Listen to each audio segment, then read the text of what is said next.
Hello दोस्तों, कैसे हो आप। आशा करता हूँ कि आप बहुत अच्छे होंगे। अंतरिक्ष में सूर्य का चक्कर लगाती पृथ्वी तस्वीरों और वीडियोज में देखने में बहुत ही आकर्षक लगती है।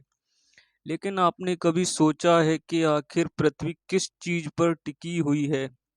पृथ्वी के आसपास ऊपर नीचे कोई चीज मौजूद नहीं है जिसके ऊपर पृथ्वी टिकी रहे, ना ही किसी डोरियों धागों से बंधी हुई है। तो फिर कैसे यह नहीं लग रहा है सूर्य की परिक्रमा करते हुए निरंतर एक ही गति में चलती रहती है।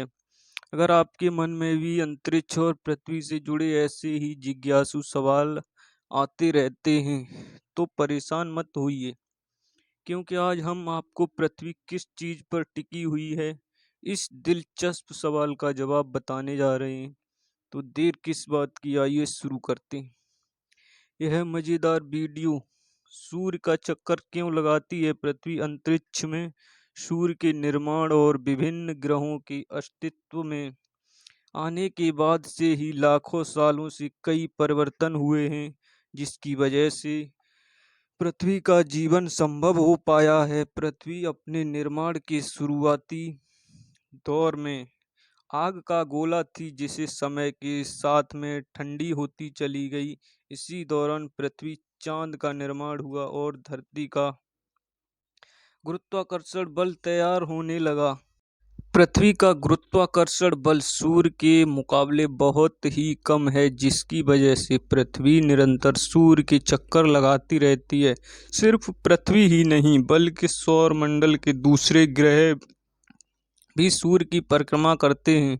सूर्य का गुरुत्वाकर्षण बल इतना मजबूत है कि कोई भी ग्रह उसका क्षेत्र छोड़कर दूर नहीं जा सकता। इसी गुरुत्वाकर्षण बल की वजह से पृथ्वी अपनी धुरी पर घूमती हुई सूर्य की परिक्रमा करती है। जब धरती सूर्य की एक परिक्रमा पूरी करती है तो धरती पर इस वक्त को एक साल के रूप में जाना जाता है।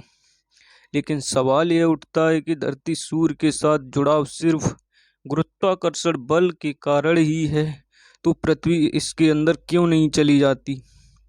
आमतौर पर जब भी वस्तु का गुरुत्वाकर्षण बल मजबूत होता है तो वह दूसरी चीज़ों को अपनी तरफ खींचने लगती है और परिणाम स्वरूप उल्का पिंड और ग्रहों का टकराव पृथ्वी से हो जाता है। ऐसे में यह कहा जा सकता है कि अंतरिक्ष में पृथ्वी सूर्य से सिर्फ गुरुत्वाकर्षण बल से ही नहीं जुड़ी हुई है, बल्कि इसके स्पेस में टिके होने के पीछे कोई दूसरी वजह भी है।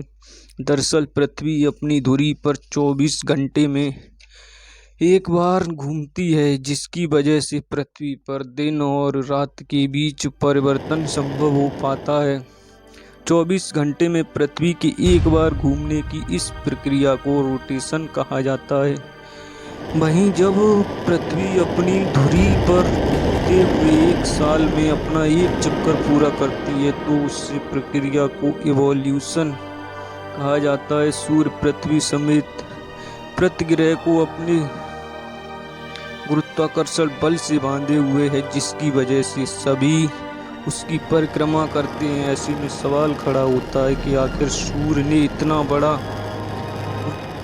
पृथ्वी का स्थान। सूर्य के गुरुत्वाकर्षण बल को समझने के लिए आपको अंतरिक्ष की बनावट और उसमें सूर्य की मौजूदगी को समझना होगा, जिसकी वजह से ही सौर मंडल के ग्रहों का स्थान तय हो पाता है। अंतरिक्ष में सूर्य और ग्रहों की मौजूदगी को लेकर महान वैज्ञानिक अल्बर्ट आइंस्टाइन ने एक थ्योरी दुनिया के सामने रखी थी, जिसे जनरल रिलेटिविटी थ्योरी के नाम से जाना जाता है। इस थ्योरी के हिसाब से स्पेस में जब कोई वस्तु अपना स्थान ग्रहण करती है तो वह बैग करके कुछ दूरी तक अपनी खुद का हिल स्थित हर्जन का निर्माण कर लेती है। ऐसे में उस हिल सीनियर डिवीजन में आने वाला कोई भी पिंड या ग्रह उस वस्तु के आसपास घूमते हुए उसकी परिक्रमा शुरू कर देता है। ऐसा कुछ सूर्य की गुरुत्वाकर्षण बल और सौर मंडल के सभी ग्रहों के साथ होता है, क्योंकि सभी ग्रह सूर्य के बनाए हुए हैं। हिल स्थित हर्जन के अंदर मौजूद इस प्रक्रिया को आप इस तरह समझो, मान लीजिए कि अंतरिक्ष में एक विशाल चादर की समान है, जिसमें सूर्य की उपस्थिति एक बहुत बड़ी और भारी भरकम गेंद की तरह है, जिससे ग्रह उसकी तरफ आकर्षित होने लगेंगे, क्योंकि अंतरिक्ष में मौजूद सूर्य का गड्ढा एक बहुत बड़े गुरुत्वाकर्षण क्षेत्र का निर्माण करता है। इसी गुरुत्वाकर्षण बल की वजह से सौर मंडल के सभी ग्रहों को एक साथ बने रहने का क्षेत्र मिल जाता है, जो अंतरिक्ष में दूर दूर तक मौजूद नहीं है। ऐसे में धरती का अंतरिक्ष में टिके रहने का कारण सूर्य की मौजूदगी है। अंतरिक्ष में पृथ्वी को एक ही जगह पर ठहरकर परिक्रमा करने के लिए स्थान प्रदान करता है। अब आप यह तो समझ ही गए होंगे कि अंतरिक्ष में पृथ्वी किस चीज पर टिकी हुई है। इसमें आपके साथ एक और सवाल खड़ा होता है कि अगर सूर्य का गुरुत्वाकर्षण बल पृथ्वी को बांधे हुए है, तो पृथ्वी और दूसरे ग्रह उसके अंदर क्यों नहीं समा जाते। दरअसल सूर्य का आकार एक विशाल गोल गेंद की तरह है, जिसके चारों तरफ मजबूत गुरुत्वाकर्षण मौजूद है। ऐसे में पृथ्वी जिस दिशा में सूर्य का चक्कर लगाती है, उस दिशा में परपेंडिकुलर बल पड़ता है। इसका मतलब यह है कि सूर्य अपनी जगह पर मौजूद ना हो तो पृथ्वी गोल गोल घूमते हुए अंतरिक्ष में सीधी दिशा में ट्रैवल करने लगेगी। ऐसे में पृथ्वी का अंतरिक्ष में सफर कभी ना खत्म होने वाला जैसा हो जाएगा, क्योंकि अंतरिक्ष का ना तो कोई और छोर है और न ही पृथ्वी पर कभी दिन होगा, न ही कभी रात होगी। सब कुछ एकदम से परिवर्तित हो जाएगा। अब तो आप समझ ही गए होंगे कि पृथ्वी अंतरिक्ष में किस चीज पर टिकी हुई है और सूर्य पृथ्वी की इस काम में किस तरह से मदद करता है। इस वीडियो को देखने के बाद आप सब समझ गए होंगे कि सूर्य की मौजूदगी पृथ्वी और अन्य ग्रहों के लिए कितनी ज़रूरी है। अगर आपको यह वीडियो पसंद आई हो तो वीडियो को लाइक करें, कमेंट करें और चैनल को सब्सक्राइब करना ना भूलें। नमस्कार दोस्तों।